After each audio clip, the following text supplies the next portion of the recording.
नमस्कार मित्रों, बहुत बहुत स्वागत है आप सभी का आपके अपने यूट्यूब चैनल आरजीएस में। और मित्रों, हम लोग मंथवार जो है यानी 2024 से सिलसिला शुरू किए हैं।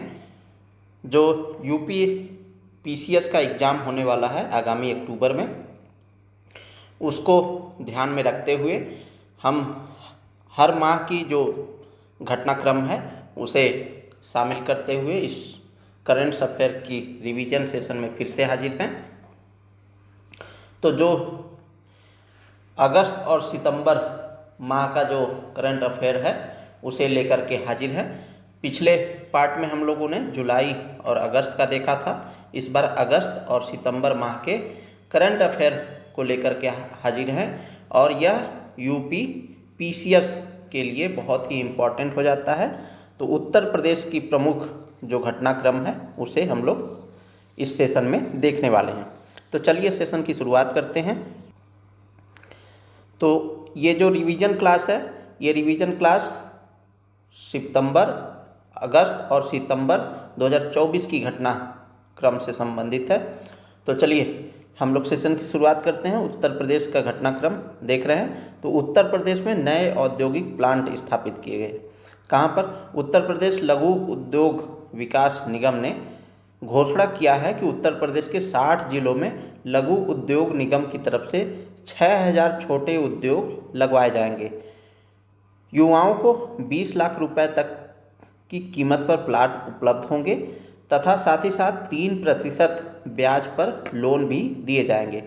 इससे लगभग 2 लाख नए रोजगार के अवसर पैदा होंगे। साथ ही साथ इन औद्योगिक क्षेत्रों में आवासीय निर्माण की अनुमति नहीं होगी, यानी सिर्फ यहाँ पर उद्योग ही स्थापित होंगे।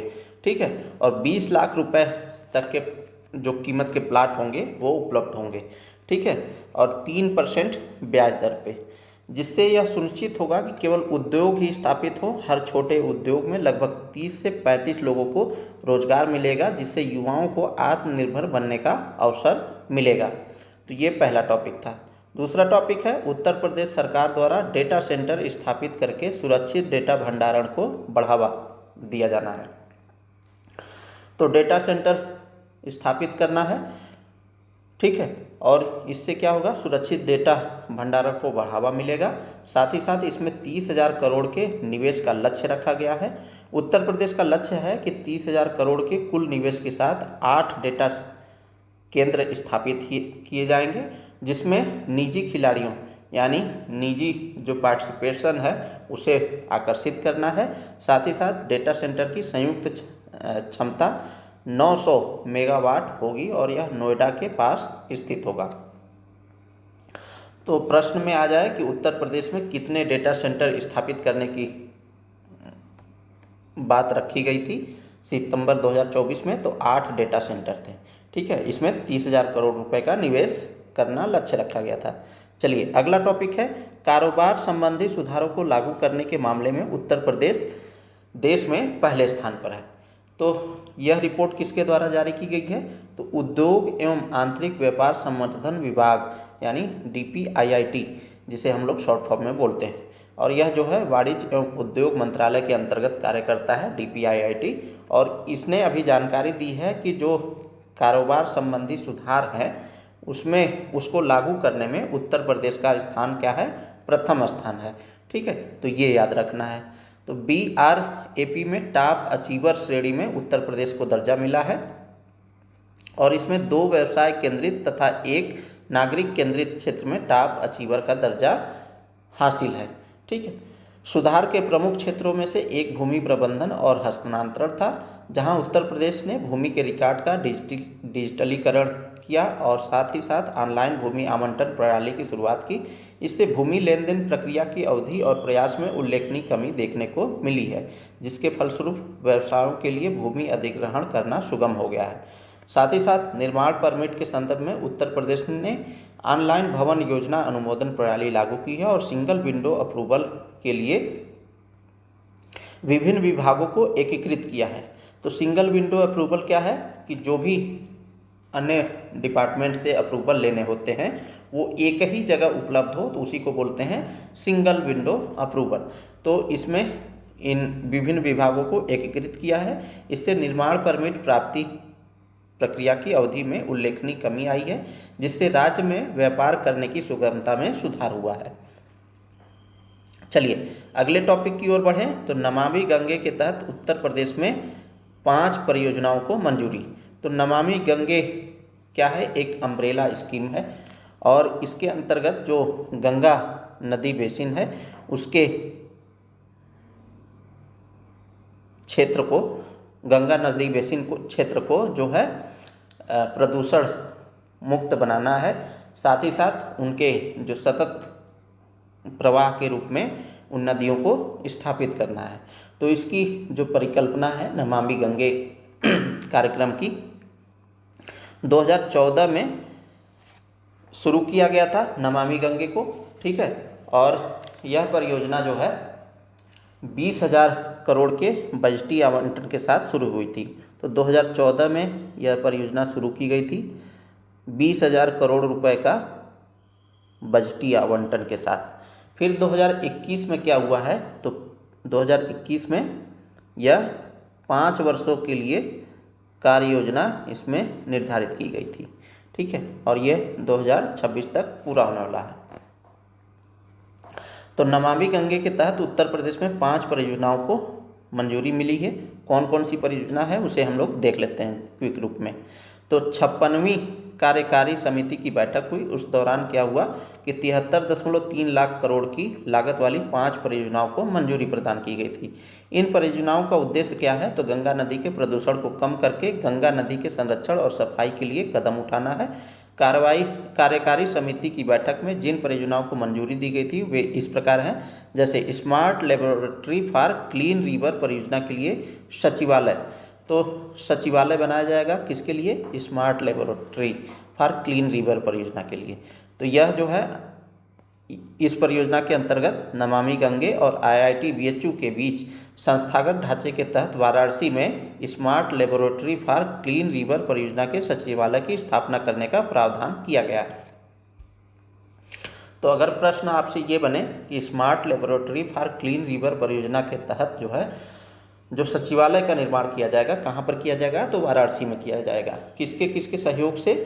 तो नमामि गंगे और IIT BHU के सहयोग से, ठीक है। यह परियोजना भारत में छोटी नदियों के कायाकल्प के लिए एक महत्वाकांक्षी और महत्वपूर्ण पहल है।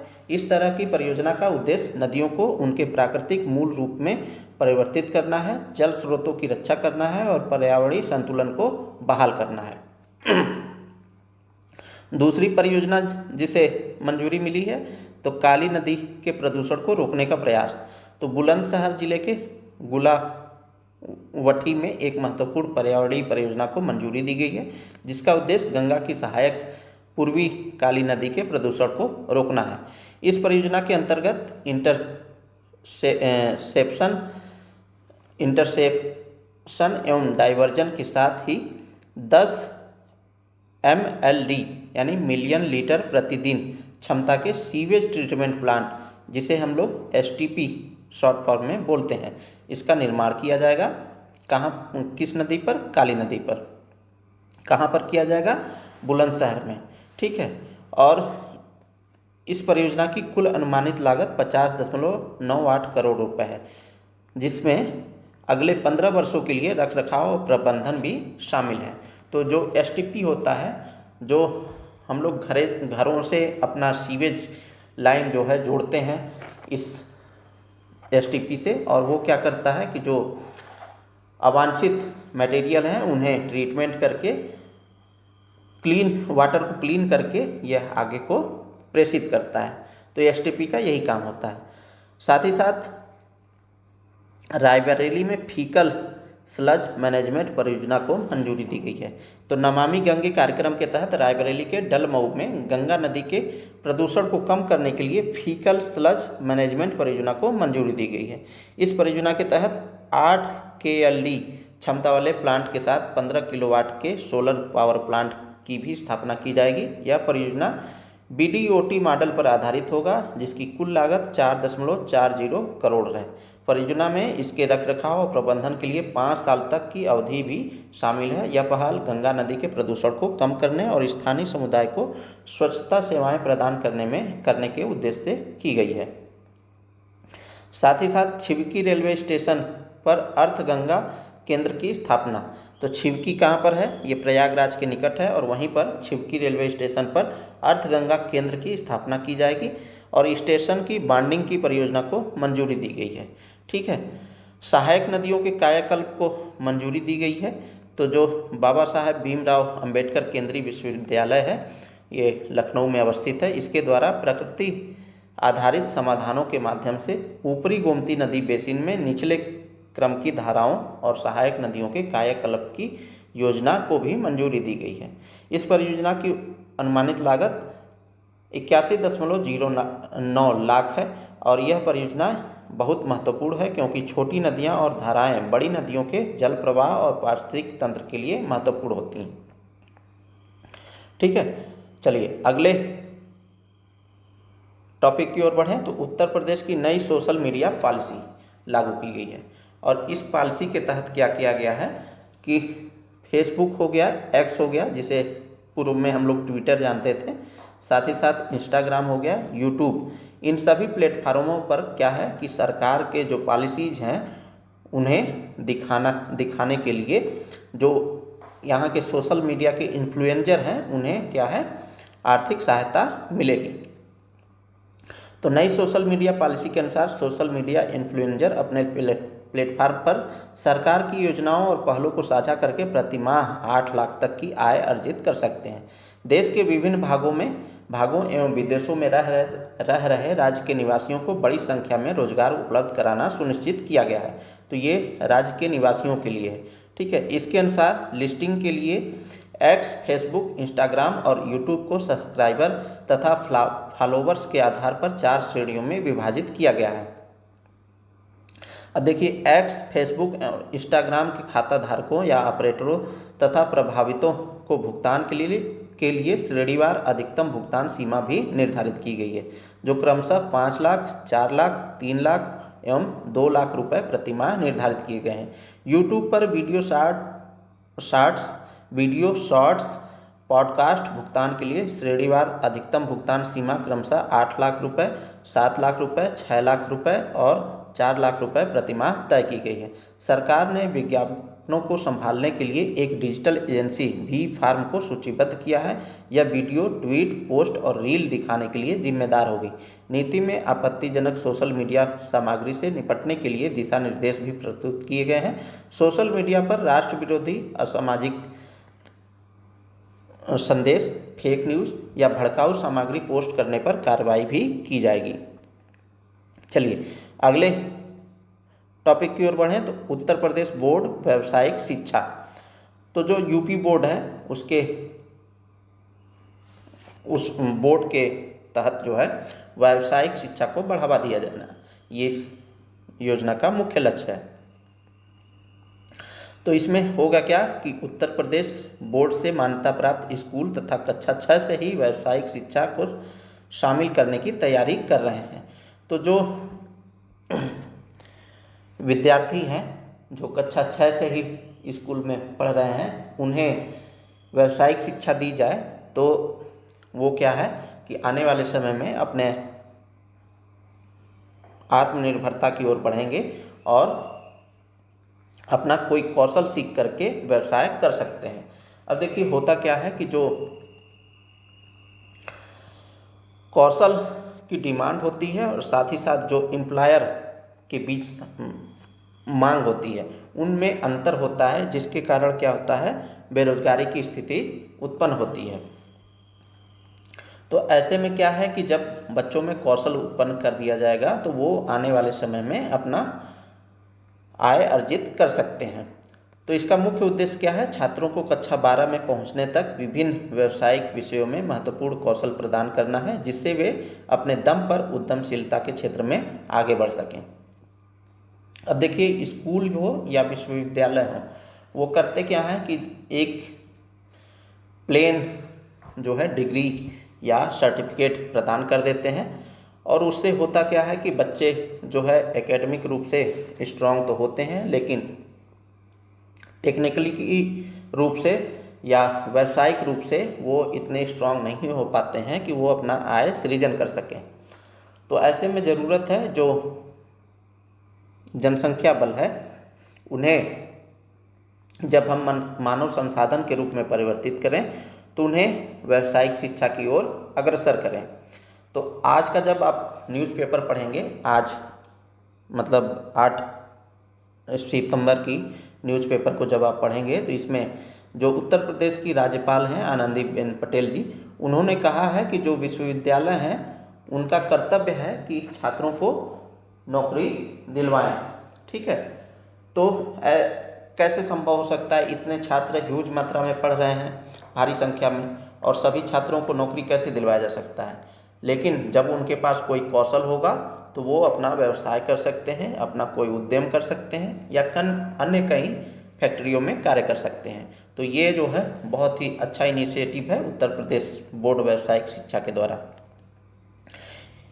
यह परिवर्तनकारी बदलाव नई शिक्षा नीति NEP 2020 और राष्ट्रीय पाठ्यक्रम रूपरेखा के तहत लागू किया जा रहा है, जिसमें व्यावसायिक शिक्षा के क्षेत्र में सबसे महत्वपूर्ण परिवर्तन हो रहे हैं। पाठ्यक्रम में कई तरह के विषय शामिल होंगे, जिनमें पाक कला, कन्फेक्शनरी, मधुमक्खी पालन, नर्सरी प्रबंधन, खाद्य प्रसंस्करण, खाद्य संरक्षण, फल संरक्षण और फसल सुरक्षा आदि शामिल हैं। सेवा प्रदाता श्रेणी में स्वास्थ्य सेवा, खुदरा व्यापार, सुरक्षा, आपदा प्रबंधन, पुस्तकालय विज्ञान, धुलाई और रंगाई, बैंकिंग, अकाउंटेंसी, पर्यटन एवं आतिथ्य में पाठ्यक्रम पेश किए जाएंगे।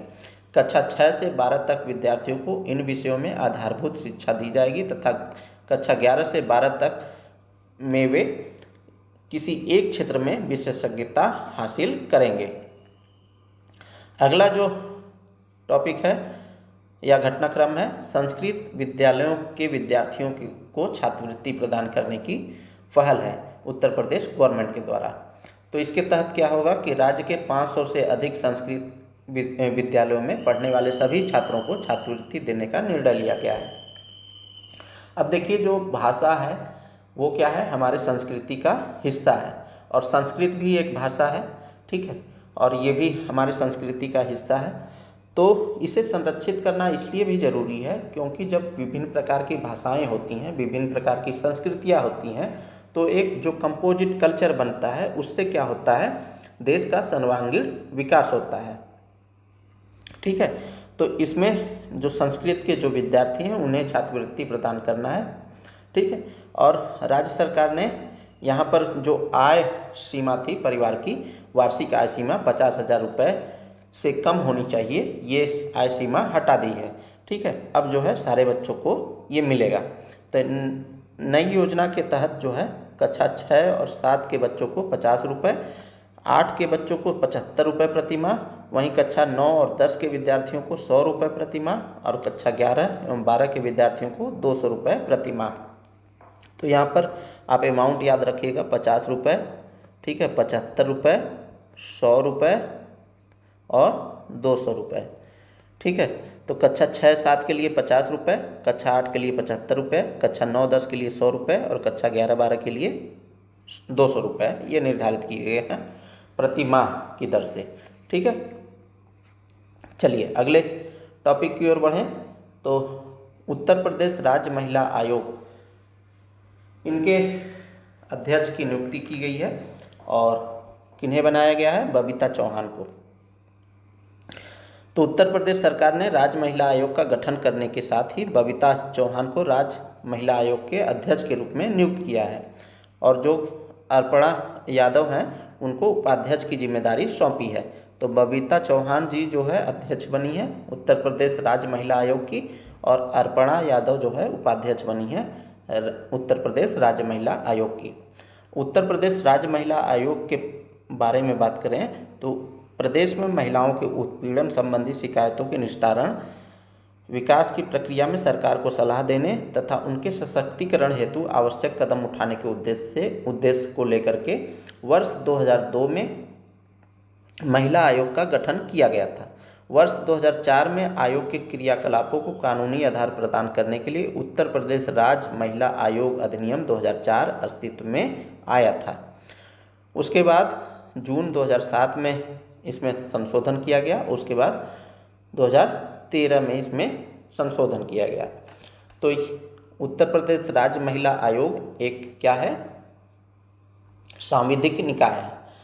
तो जब आप बॉडीज पढ़ते हैं तो एक होता है संवैधानिक निकाय और एक होता है सांविधिक निकाय और एक होता है गैर सांविधिक निकाय।